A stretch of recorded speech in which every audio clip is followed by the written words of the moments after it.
ꯑꯗꯨꯕꯨ ꯑꯩꯈꯣꯏꯗꯤ ꯈꯨꯟꯗꯣ ꯊꯥꯗꯣꯛꯅꯤꯡꯗꯕꯁꯤꯗ ꯌꯥꯔꯔꯣꯏ ꯍꯥꯏꯕꯗꯒꯤ ꯑꯍꯜ ꯂꯃꯟ ꯌꯥꯎꯔꯒ ꯑꯉꯥꯡꯕꯤ ꯌꯥꯎꯔꯒ ꯃꯐꯝꯁꯤꯗ ꯃꯣꯏꯅ ꯊꯥꯡꯗꯣꯛꯑꯒ ꯑꯩꯈꯣꯏ ꯊꯝꯕꯤꯕꯅꯤ ꯂꯝ ꯃꯐꯝꯗꯨꯕꯨ ꯀꯟꯕ ꯉꯝꯒꯗ꯭ꯔꯥ ꯍꯥꯏꯅ ꯍꯣꯠꯅꯕꯗꯒꯤ ꯑꯩꯈꯣꯏ ꯀꯟꯕꯗꯤ ꯉꯝꯗꯦ ꯌꯨꯝ ꯀꯩ ꯇꯨꯝꯅ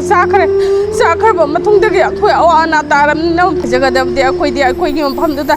ꯇꯨꯝꯅ ꯆꯥꯈꯤꯕ ꯃꯐꯝꯗꯣ ꯑꯩꯈꯣꯏ ꯋꯥꯅ ꯑꯣꯏꯁꯨ ꯀꯩꯅ ꯑꯣꯏꯁꯨ ꯑꯩꯈꯣꯏ ꯈꯜꯂꯒ ꯂꯩꯖꯔꯒꯦ ꯃꯐꯝꯗꯨ ꯂꯩꯅꯅꯕꯒꯤꯗꯃꯛꯇ ꯑꯩꯈꯣꯏ ꯁꯦꯀ꯭ꯌꯨꯔꯤꯇꯤ ꯄꯤꯕꯤꯌꯣ ꯑꯩꯈꯣꯏ ꯅꯤꯅꯥ ꯇꯥꯅ ꯂꯩꯖꯔꯒ ꯏꯆꯥ ꯏꯁꯨ ꯂꯥꯏꯔꯤꯛ ꯂꯥꯏꯁꯨ ꯇꯝꯍꯟꯖꯒꯦ ꯑꯩꯈꯣꯏ ꯑꯋꯥꯕ ꯃꯌꯥꯝꯁꯦ ꯍꯧꯖꯤꯛ ꯄꯥꯜꯂꯤꯕ ꯂꯩꯉꯥꯛꯁꯤꯗ ꯍꯥꯏꯖꯅꯤꯡꯕ ꯑꯃꯅ ꯑꯩꯈꯣꯏꯒꯤ ꯁꯦꯝ ꯁꯥꯏꯕꯁꯤꯕꯨ ꯀꯨꯀꯤꯒꯤ ꯃꯈꯥꯗ ꯂꯩꯔꯕ꯭ꯔꯥ ꯍꯥꯏꯕ ꯋꯥꯍꯪꯁꯤ ꯍꯪꯖꯅꯤꯡꯉꯤ ꯊꯃꯣꯏ ꯁꯦꯡꯅ ꯃꯍꯥꯛꯅ ꯃꯄꯤ ꯃꯄꯥ ꯑꯃ ꯑꯣꯏꯔꯒ ꯃꯆꯥ ꯃꯅꯥꯎ ꯂꯩꯔꯤꯕ ꯃꯌꯥꯝꯁꯤꯅ ꯑꯋꯥꯕ ꯎꯕꯁꯤ ꯃꯥ ꯌꯦꯡꯗꯅ ꯂꯩꯕ ꯉꯝꯃꯤ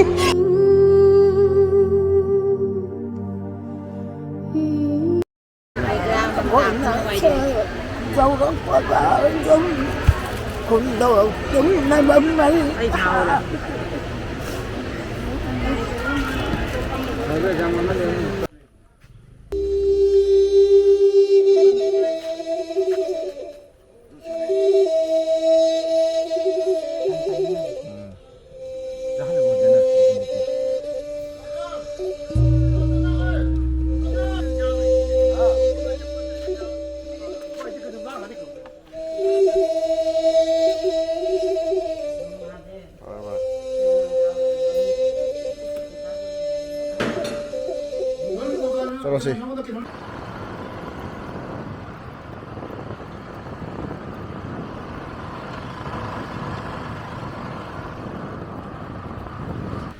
सीना अखोगी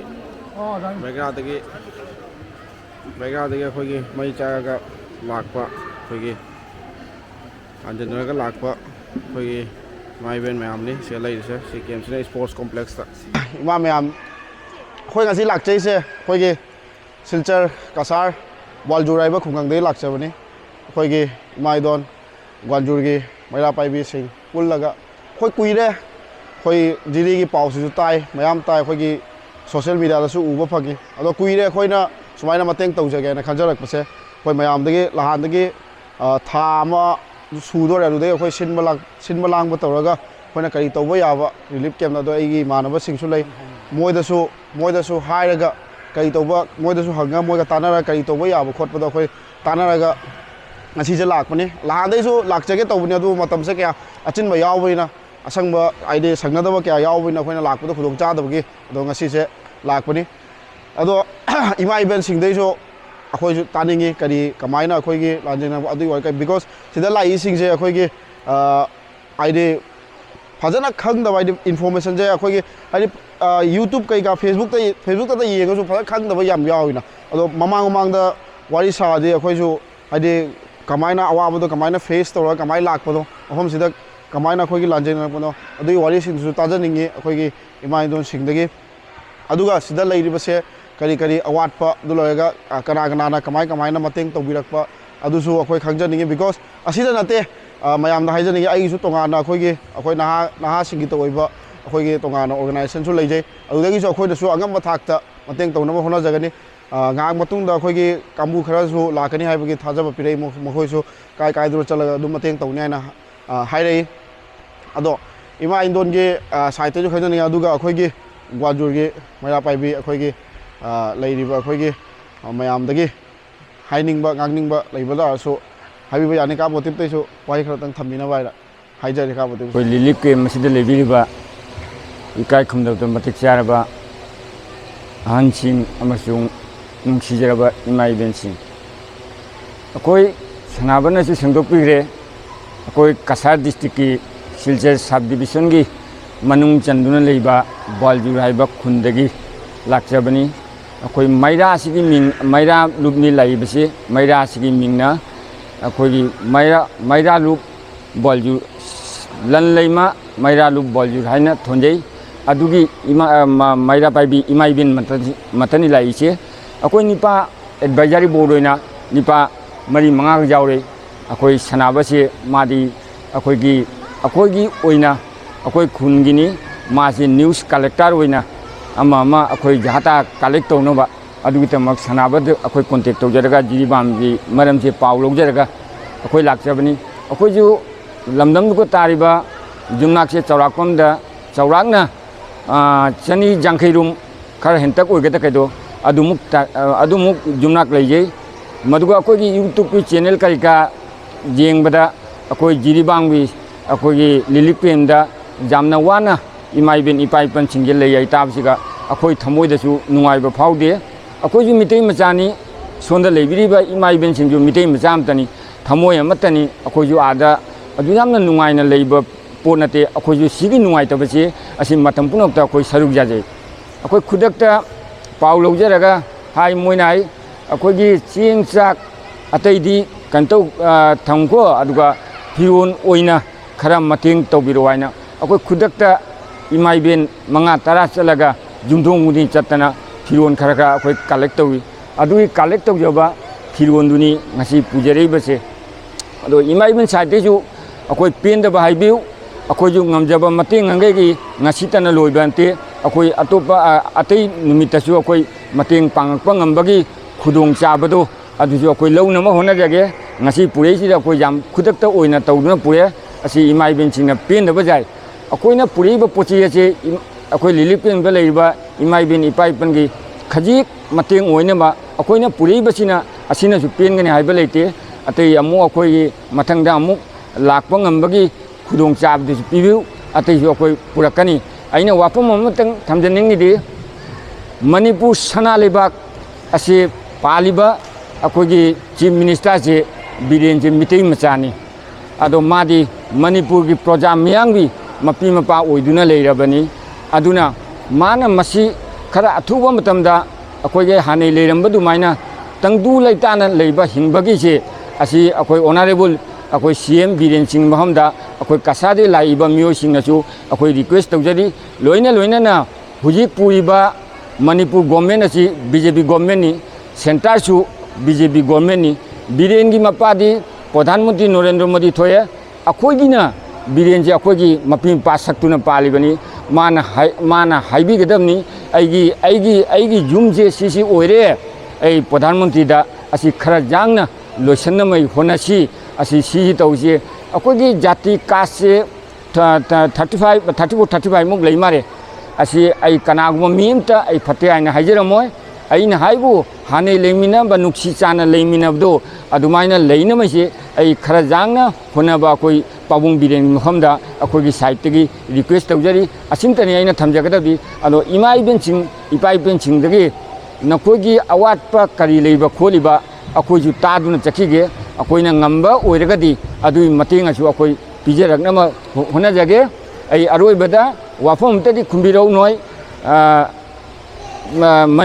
मणिपुरी माना जायफरे कांगलैपांगना जायफरे मणिपुर ngखोइ काइबा जारोयचे आई असि मयाम हौदना अमता खुंबिरौ अखोइ मितै मचानी अखोइ नोइगी लमदंगे लैरिबा इमाइबेन इपाइपेनसिना अवाबा तारिदो अखोइसु नुंगाइबा नतिने अखोइसु मितै पिताइनी आई सिगा लाकपदा चंगकपा मतमदा आई मित्तेगी पिताई नोइना खंगमदबा जाय लैरिबा फिबमजे आइना लेरम फिबमजे उबदुगा आइना अमुकजो नाइजरी पाबुंग बिरेंदा चादबा लिलिक केमदा लैतनबा असी अखोइ मागी जुमदा लैनमैसे असी खरा जांगना खुदक्ता होनबिवाइना आइगी जुमदा लैजरगदी थुंगबा चाकता चारगजु आई अपेनबम ओइजे सिगा मोइना nga थोंबा हवाई थोंबा मकल मथेल की पिजनसु आई अपेनबा कैदोंगैदो ओइरोय असि अखोइना हेना खंगिने आइगी जुम सगाइबदो लैबदो अदुना हेना पेली आई अरोइबदा आई असिमदंग लाउजगे म्याम पुना खुंबिरौ मणिपुरी माना जायफरे मणिपुरी माना मणिपुर ngangfei कांगलैपाक असि हायरगै म्यामदे बिदाय लौजगे थैंक यू अखोइना ngasi लेजरिजि रिकेमदा लेजे था अनि कनोगी मेगी जुनगी तांग तरेतगी मफमजिदा हौरकपदी अखोइगी तांग तरुक्तगी हौरगा जिरिसिदा मिसी मिना थोलकपदगी अखोइगी जु मनुंगदा हंजन लैबनिना जे खुदोंग थीबसि नंगद्रा हाइदना अखोइगी एसपी अमदी अखोइगी कनो असम राइफलगी सिओ मोइना अखोइबो मफम चाबा येंगा पुथोनबाना मोइना होनबी अदबो अखोइदी खुंदो थादोंदबसिदा ꯌꯥꯔꯔꯣꯏ ꯍꯥꯏꯕꯗꯒꯤ ꯑꯍꯜ ꯂꯃꯟ ꯌꯥꯎꯔꯒ ꯑꯉꯥꯡ ꯅꯨꯄꯤ ꯌꯥꯎꯔꯒ ꯃꯐꯝꯁꯤꯗ ꯃꯣꯏꯅ ꯊꯥꯡꯗꯣꯛꯑꯒ ꯑꯩꯈꯣꯏ ꯊꯝꯕꯤꯕꯅꯤ ꯄꯨꯂꯤꯁ ꯏꯁꯇꯦꯁꯟꯗꯁꯨ ꯍꯧꯖꯤꯛ ꯍꯧꯖꯤꯛ ꯃꯤ 150-ꯍꯨꯝꯐꯨꯃꯨꯛ ꯂꯩꯔꯤ ꯂꯝ ꯃꯐꯝꯗꯨꯕꯨ ꯀꯟꯕ ꯉꯝꯒꯗ꯭ꯔꯥ ꯍꯥꯏꯅ ꯍꯣꯠꯅꯕꯗꯒꯤ ꯑꯩꯈꯣꯏ ꯀꯟꯕꯗꯤ ꯉꯝꯗꯦ ꯌꯨꯝ ꯀꯩ ꯇꯨꯝꯅ ꯆꯥꯈ꯭ꯔꯕ ꯃꯇꯨꯡꯗꯒꯤ ꯑꯩꯈꯣꯏ ꯑꯋꯥ ꯑꯅꯥ ꯇꯥꯔꯕꯅꯤꯅ ꯃꯐꯝꯁꯤꯗ ꯑꯩꯈꯣꯏ ꯂꯩꯔꯒꯁꯨ ꯑꯩꯈꯣꯏ ꯉꯁꯤ ꯃꯐꯝꯁꯤꯗ ꯃꯣꯏꯅ ꯅꯣꯡꯃꯒꯤ ꯑꯌꯨꯛꯀꯤ ꯅꯨꯡꯗꯥꯡꯒꯤ ꯆꯥꯛ ꯆꯔꯥ ꯑꯃ ꯑꯅꯤ ꯊꯥꯛꯑꯒ ꯂꯩꯕꯁꯦ ꯑꯩꯈꯣꯏ ꯂꯩꯅꯤꯡꯗ꯭ꯔꯦ ꯑꯩꯈꯣꯏ ꯃꯐꯝꯗꯨꯗ ꯍꯟꯕꯤꯌꯨ ꯁꯤꯅꯤ ꯑꯩꯈꯣꯏꯅ ꯃꯌꯥꯝꯗ ꯑꯩꯈꯣꯏꯒꯤ ꯁꯤꯜꯆꯔꯗꯒꯤ ꯂꯥꯛꯄ ꯑꯩꯈꯣꯏꯒꯤ ꯃꯩꯔꯥꯒꯤ ꯏꯃꯥ ꯏꯕꯦꯟꯁꯤꯡ ꯏꯃꯨꯡ ꯃꯅꯨꯡꯁꯤꯡꯗ ꯑꯩꯈꯣꯏꯅ ꯍꯥꯏꯖꯒꯗꯕꯗꯤ ꯑꯩꯈꯣꯏꯒꯤ ꯃꯐꯝꯗꯨꯗ ꯇꯨꯝꯅ ꯆꯥꯈꯤꯕ ꯃꯐꯝꯗꯣ ꯑꯩꯈꯣꯏ ꯋꯥꯅ ꯑꯣꯏꯁꯨ ꯀꯩꯅ ꯑꯣꯏꯁꯨ ꯑꯩꯈꯣꯏ ꯈꯜꯂꯒ ꯂꯩꯖꯔꯒꯦ ꯃꯐꯝꯗꯨ ꯂꯩꯅꯅꯕꯒꯤꯗꯃꯛꯇ ꯑꯩꯈꯣꯏ ꯁꯦꯀ꯭ꯌꯨꯔꯤꯇꯤ ꯄꯤꯕꯤꯌꯨ ꯑꯩꯈꯣꯏ ꯅꯤꯅꯥ ꯇꯥꯅ ꯂꯩꯖꯔꯒ ꯏꯆꯥ ꯏꯁꯨ ꯂꯥꯏꯔꯤꯛ ꯂꯥꯏꯁꯨ ꯇꯝꯍꯟꯖꯒꯦ ꯑꯩꯈꯣꯏ ꯑꯋꯥꯕ ꯃꯌꯥꯝꯁꯦ ꯁꯤꯜꯆꯔꯗꯒꯤ ꯂꯥꯛꯄ ꯏꯕꯨꯡ ꯏꯄ꯭ꯋꯥꯁꯤꯡ ꯑꯗꯒꯤ ꯑꯩꯈꯣꯏꯒꯤ ꯏꯆꯤꯜ ꯏꯅꯥꯎ ꯏꯃꯥ ꯏꯕꯦꯟꯁꯤꯡꯅ ꯑꯩꯈꯣꯏꯒꯤ ꯑꯋꯥꯕꯁꯤ ꯎꯕꯤꯔꯦ ꯍꯥꯏꯔꯒ ꯑꯩꯈꯣꯏꯕꯨ ꯃꯐꯝꯁꯤꯗ ꯂꯩꯕ ꯌꯥꯅꯅꯕꯒꯤ ꯍꯣꯠꯅꯕꯤꯌꯨ ꯑꯗꯨꯒ ꯃꯅꯨꯡꯗ ꯂꯩꯍꯧꯔꯤꯕ ꯑꯩꯈꯣꯏꯒꯤ ꯏꯕꯨꯡ ꯏꯃꯥ ꯏꯕꯦꯟꯁꯨ ꯂꯩꯍꯧꯔꯤ ꯃꯣꯏꯒꯤ ꯑꯋꯥꯕꯁꯨ ꯎꯕꯤꯌꯨ ꯑꯩꯈꯣꯏꯅ ꯃꯣꯏꯗꯒꯤ ꯆꯥꯅ ꯊꯛꯅꯕ ꯑꯃ ꯊꯥꯖꯤꯟꯗ꯭ꯔꯒꯗꯤ ꯃꯣꯏꯒꯤꯁꯨ ꯆꯥꯅꯤꯡꯉꯥꯏ ꯊꯛꯅꯤꯡꯉꯥꯏ ꯂꯩꯇꯦ ꯑꯋꯥꯕ ꯃꯌꯥꯝ ꯃꯥꯌꯣꯛꯅꯕꯁꯤ ꯃꯌꯥꯝꯅ ꯎꯕꯤꯔꯦ ꯍꯥꯏꯔꯒ ꯍꯧꯖꯤꯛ ꯄꯥꯜꯂꯤꯕ ꯂꯩꯉꯥꯛꯁꯤꯗ ꯍꯥꯏꯖꯅꯤꯡꯕ ꯑꯃꯅ ꯑꯩꯈꯣꯏꯒꯤ ꯁꯤएम ꯁꯥꯍꯦꯕꯁꯤꯕꯨ ꯀꯨꯀꯤꯒꯤ ꯃꯈꯥꯗ ꯂꯩꯔꯕ꯭ꯔꯥ ꯍꯥꯏꯕ ꯋꯥꯍꯪꯁꯤ ꯍꯪꯖꯅꯤꯡꯉꯤ ꯊꯃꯣꯏ ꯁꯦꯡꯅ ꯃꯍꯥꯛꯅ ꯃꯄꯤ ꯃꯄꯥ ꯑꯃ ꯑꯣꯏꯔꯒ ꯃꯆꯥ ꯃꯅꯥꯎ ꯂꯩꯔꯤꯕ ꯃꯌꯥꯝꯁꯤꯅ ꯑꯋꯥꯕ ꯎꯕꯁꯤ ꯃꯥ ꯌꯦꯡꯗꯅ ꯂꯩꯕ ꯉꯝꯃꯤ ꯑꯩꯈꯣꯏ ꯊꯃꯣꯏ ꯌꯥꯝꯅ ꯀꯥꯏꯔꯕ ꯃꯐꯝꯁꯤꯗ ꯂꯩꯔꯦ ꯑꯗꯨ ꯑꯩꯈꯣꯏꯅ ꯂꯩꯔꯤꯕ ꯐꯤꯕꯝꯁꯤꯗ ꯎꯕꯤꯀꯣ ꯍꯥꯏꯅꯤꯡꯕꯗꯤ ꯃꯌꯥꯝ ꯑꯃ ꯂꯩꯕ ꯄꯦꯟꯗꯕꯅ ꯊꯨꯝꯍꯜꯂꯒ ꯋꯥꯁꯤ ꯉꯥꯡꯊꯣꯛꯄ ꯉꯝꯗꯦ ꯍꯥꯏꯕꯗꯤ ꯑꯩꯈꯣꯏꯅ ꯂꯩꯔꯤꯕ ꯐꯤꯕꯝꯁꯤ ꯂꯥꯛꯄꯤꯔꯤꯕ ꯃꯌꯥꯝꯅꯁꯨ ꯍꯦꯟꯅ ꯎꯕꯤꯔꯝꯒꯅꯤ ꯁꯤꯒꯤ ꯂꯩꯔꯤꯕ ꯐꯤꯕꯝꯁꯤꯗ ꯑꯅꯥ ꯑꯌꯦꯛꯁꯨ ꯃꯌꯥꯝ ꯌꯥꯎꯁꯜꯂꯦ ꯑꯗꯒꯤ ꯂꯥꯏꯔꯤꯛ ꯇꯝꯕꯒꯤ ꯃꯇꯝꯁꯨ ꯑꯉꯥꯡꯁꯤꯡꯁꯦ ꯂꯥꯏꯔꯤꯛ ꯇꯝꯕ ꯃꯐꯝ ꯈꯪꯗ꯭ꯔꯦ ꯍꯧꯖꯤꯛ ꯃꯥꯡꯕ ꯍꯥꯏꯕꯗꯨ ꯃꯥꯡꯉꯦ ꯑꯩꯈꯣꯏꯅ ꯍꯧꯖꯤꯛ ꯄꯥꯝꯃꯤꯁꯦ ꯁꯦꯀ꯭ꯌꯨꯔꯤꯇꯤ ꯃꯇꯤꯛ ꯆꯥꯅ ꯄꯤꯕꯤꯕ ꯑꯩꯈꯣꯏꯒꯤ ꯍꯧꯔꯛꯐꯝ ꯂꯥꯛꯐꯝ ꯂꯩꯐꯝꯗꯨꯗ ꯑꯩꯈꯣই ꯍꯟꯖꯤꯜꯍꯟꯕꯤꯌꯨ ꯑꯗꯨꯒ ꯑꯩꯈꯣꯏ ꯅꯦꯅꯥ ꯇꯥꯅ ꯆꯔꯥ ꯍꯦꯜꯂꯒꯁꯨ ꯃꯐꯝꯗꯨꯗ ꯑꯩꯈꯣꯏ ꯂꯩꯖꯔꯨꯔꯒ ꯑꯋꯥ ꯑꯅꯥ ꯊꯤꯗꯅ ꯑꯩꯈꯣꯏ ꯂꯩꯖꯔꯒꯦ ꯑꯩꯈꯣꯏ ꯃꯇꯤꯛ ꯆꯥꯅ ꯁꯦꯀ꯭ꯌꯨꯔꯤꯇꯤ ꯄꯤꯕꯤꯌꯨ ꯑꯁꯤ ꯈꯛꯇꯅꯤ ꯑꯩꯈꯣꯏꯅ ꯍꯥꯏꯖꯔꯤꯁꯦ ꯑꯩꯈꯣꯏ ꯉꯝꯈꯩ ꯉꯥꯛꯑꯒ ꯂꯩꯖꯒꯦ ꯋꯥꯔꯁꯨ ꯋꯥꯅ ꯑꯩꯈꯣꯏ ꯍꯦꯟꯖꯜꯂꯒꯗꯤ ꯑꯩꯈꯣꯏ ꯊꯋꯥꯏꯐꯥꯎ ꯊꯥꯔꯒꯦ ꯍꯥꯏꯕꯒꯤ ꯋꯥꯈꯜ ꯑꯃ ꯂꯥꯛꯑꯦ ꯍꯧꯖꯤꯛ ꯀꯦꯝꯞꯇ ꯂꯩꯕ ꯃꯤꯅ ꯁꯨꯁꯥꯏꯠ ꯇꯧꯔꯒ ꯁꯤꯔꯤꯁꯦ ꯀꯔꯤꯒꯤꯅꯣ ꯑꯋꯥꯕ ꯃꯌꯥꯝꯁꯦ ꯈꯥꯡꯕ ꯉꯝꯃꯛꯇꯕꯒꯤꯗꯃꯛꯇ ꯊꯋꯥꯏ ꯊꯥꯕꯅꯤ ꯑꯗꯨꯅ ꯑꯩꯈꯣꯏꯁꯨ ꯊꯋꯥꯏ ꯊꯥꯁꯤꯔꯥ ꯍꯥꯏꯕꯒꯤ ꯋꯥꯈꯜꯐꯥꯎꯗ ꯈꯟꯖꯜꯂꯛꯑꯦ ꯑꯗꯨꯅ ꯂꯥꯛꯄꯤꯔꯤꯕ ꯃꯌꯥꯝꯅ ꯑꯩꯈꯣꯏꯒꯤ ꯑꯋꯥꯕꯁꯨ ꯎꯕꯤꯔꯦ ꯍꯥꯏꯔꯒ ꯂꯩꯉꯥꯛꯇꯁꯨ ꯍꯥꯏꯕꯤꯌꯨ ꯑꯗꯨꯒ ꯑꯁ ꯈꯪꯗ꯭ꯔꯦ ꯍꯥꯏꯐꯝ ꯈꯪꯗ꯭ꯔꯦꯕꯀோ ꯑꯋꯥꯕ ꯃꯌꯥꯝꯁꯨ ꯎꯔꯒꯅꯦ ꯏꯕꯨꯡ ꯏꯄ꯭ꯋꯥꯁꯤꯡ ꯑꯗꯒꯤ ꯏꯃꯥ ꯏꯕꯦꯟꯁꯤꯡꯅꯁꯨ ꯑꯩꯈꯣꯏꯒꯤ ꯑꯋꯥꯕꯁꯤꯗ ꯃꯇꯦꯡ ꯄꯥꯡꯕꯤꯔꯛꯄꯁꯤꯁꯨ ꯌꯥꯝꯅ ꯀꯩꯅꯣ ꯇꯧꯋꯤ ꯑꯗꯨꯒ ꯏꯁꯤꯡꯁꯤꯁꯨ ꯊꯛꯄꯁꯦ ꯏꯁꯤꯡ ꯊꯛꯄꯁꯤꯅ ꯃꯦꯟ ꯑꯣꯏꯅ ꯏꯁꯤꯡꯁꯤꯒꯤ ꯃꯇꯥꯡꯗꯁꯨ ꯈꯔ ꯍꯥꯏꯖꯒꯦ ꯑꯩꯈꯣꯏ ꯏꯁꯤꯡꯗꯒꯤꯁꯨ ꯑꯌꯥꯝꯕ ꯑꯅꯥꯕ ꯄꯣꯛꯏꯕꯅꯤ ꯑꯗꯨꯅ ꯏꯁꯤꯡꯁꯦ ꯊꯛꯅꯕꯒꯤꯁꯤ ꯏꯁꯥꯅꯁꯨ ꯑꯩꯈꯣꯏ ꯖꯥꯔꯁꯦ ꯂꯩꯔꯒꯁꯨ ꯊꯛꯑꯦ ꯑꯗꯨꯅ ꯑꯋꯥꯕꯁꯨ ꯃꯥꯌꯣꯛꯅꯩ ꯋꯥꯔꯤꯉꯩ ꯃꯊꯛꯇ ꯑꯋꯥꯕꯁꯦ ꯏꯁꯤꯡꯁꯦ ꯐꯠꯇꯕꯅ ꯃꯔꯝ ꯑꯣꯏꯔꯒ ꯑꯅꯥꯕꯁꯨ ꯃꯌꯥꯝ ꯂꯥꯛꯑꯗ꯭ꯔꯥ ꯍꯥꯏꯅ ꯃꯤꯄꯥꯏꯔꯦꯕ ꯑꯁꯥꯕꯒꯤ ꯆꯥꯡꯁꯦ ꯅꯣꯡꯃꯒꯤ ꯍꯦꯟꯖꯜꯂꯦ ꯈꯥꯡꯕ ꯉꯝꯗ꯭ꯔꯦꯕ ꯑꯩꯈꯣꯏ ꯎꯈꯥ ꯋꯥꯈꯥꯗ ꯆꯦꯜꯂꯒ ꯑꯩꯈꯣꯏ ꯂꯩꯔꯦ ꯐꯦꯟ ꯂꯩꯔꯒꯁꯨ ꯚꯦꯂꯨ ꯂꯩꯇ꯭ꯔꯦꯕ ꯐꯦꯟꯒꯤ ꯁꯥꯕꯒꯤ ꯆꯥꯡꯁꯦ ꯍꯦꯟꯒꯠꯂꯛꯑꯒ ꯑꯗꯨꯒ ꯃꯌꯥꯝꯗ ꯏꯔꯣꯏ ꯂꯣꯏꯕꯗ ꯍꯥꯏꯖꯒꯗꯕꯅꯦ ꯑꯩꯈꯣꯏ ꯉꯝꯈꯩ ꯉꯥꯛꯀꯦ ꯊꯧꯅꯥ ꯍꯥꯞꯄꯤꯌꯨ ꯑꯩꯈꯣꯏ ꯉꯝꯈꯩꯁꯤꯗꯤ ꯀꯥꯏꯗꯅꯕ ꯍꯣꯠꯅꯖꯒꯦ ꯍꯥꯏꯕꯒꯤ ꯑꯁꯥꯗ ꯑꯩꯈꯣꯏ ꯂꯩꯖꯔꯤ ꯑꯩꯈꯣꯏꯅ ꯉꯁꯤ ꯂꯝꯗꯝꯁꯤꯒ ꯂꯥꯛꯏꯕꯁꯦ ꯑꯩꯈꯣꯏ Assam Cachar Silchar ꯕ꯭ꯋꯥꯜꯖꯨꯔꯒꯤ ꯂꯟꯂꯩꯃ ꯃꯩꯔꯥ ꯄꯥꯏꯕꯤ ꯂꯨꯞꯀꯤ ꯃꯤꯑꯣꯏꯁꯤꯡꯅꯤ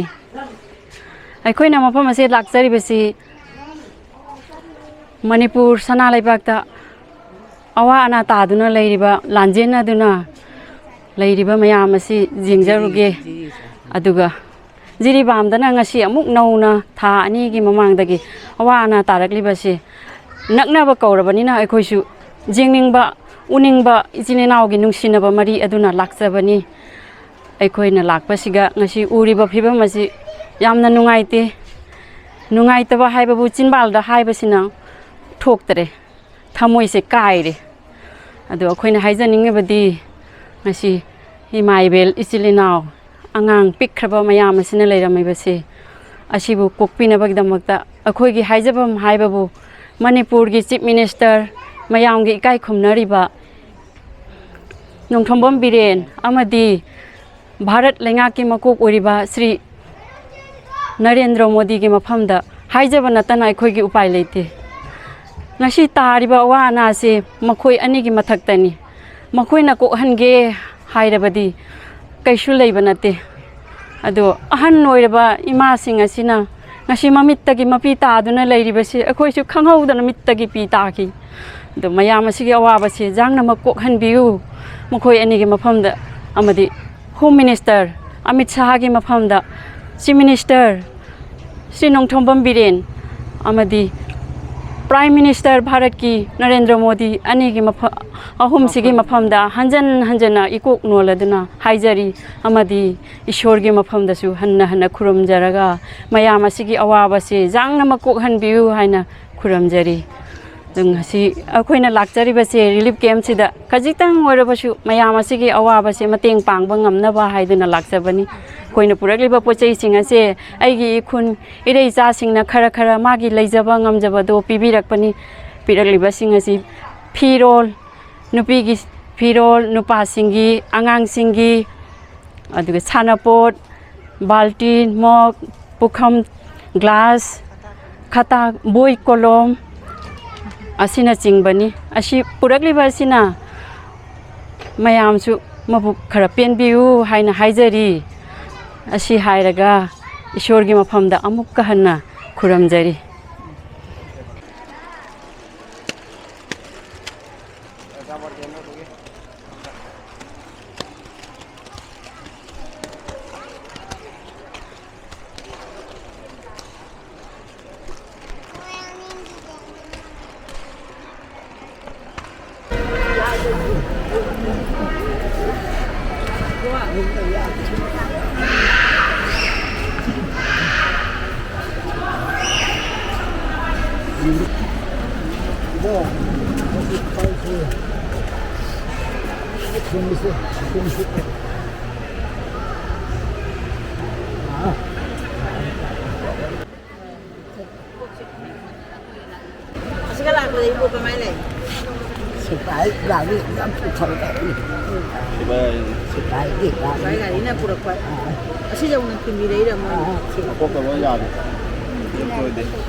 masigi kari sare haihauri se chau haihauri se chau saraga ne chaning de su kol se chau konthel la beginning de number 2 nom lai na ta bok ti chahi kya surai bo bok chahi kya surage ai talan pa ja nam kai ba kon dei lai mai do việc là mình ăn gì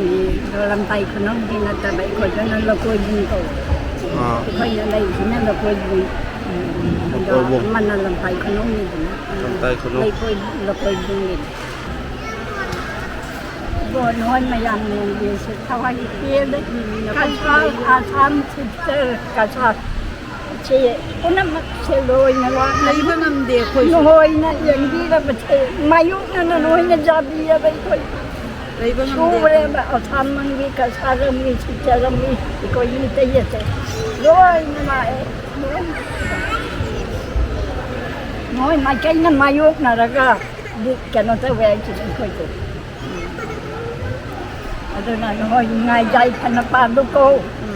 nói gì mà tên khơi chuyện đó thôi bok su da de yak ta nói cho nói là cái bok su na de yak ta na lai ru wa khanan mai na lai biu bo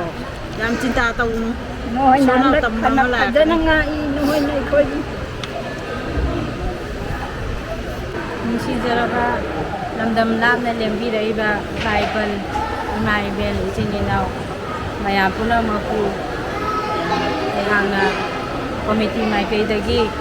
ikongonjari amasung ikai ngasi lamdam tamna akoigi I mari thibiduna lembiraiba yung kai narco terrorist singna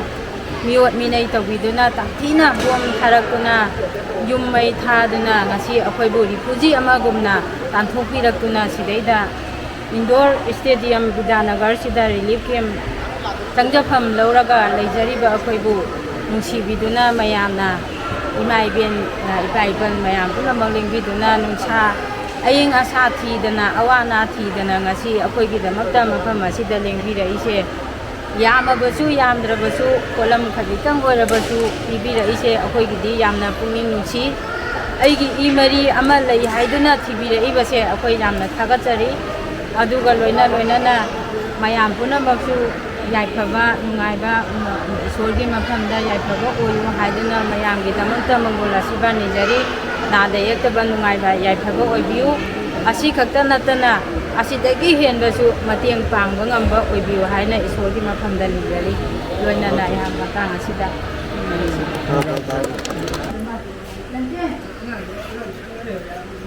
Simba Saine nadran Kota duce Ini babani pajang nanti lepas sam kan paisin gitu kayaknya udah jam ke saat apa kurang biasa nunggu nanu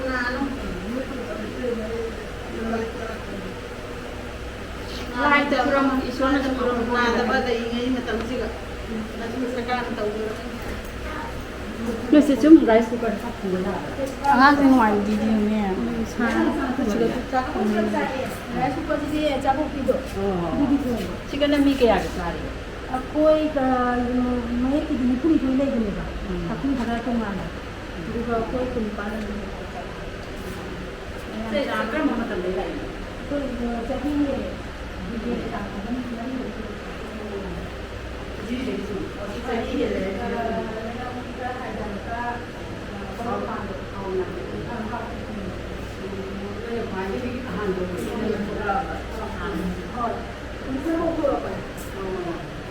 Ngôi sang gần là sang gần nó bài được hình nó bài ngôi cái xung quanh này thì cho về ở đây Xong có xin lỗi tôi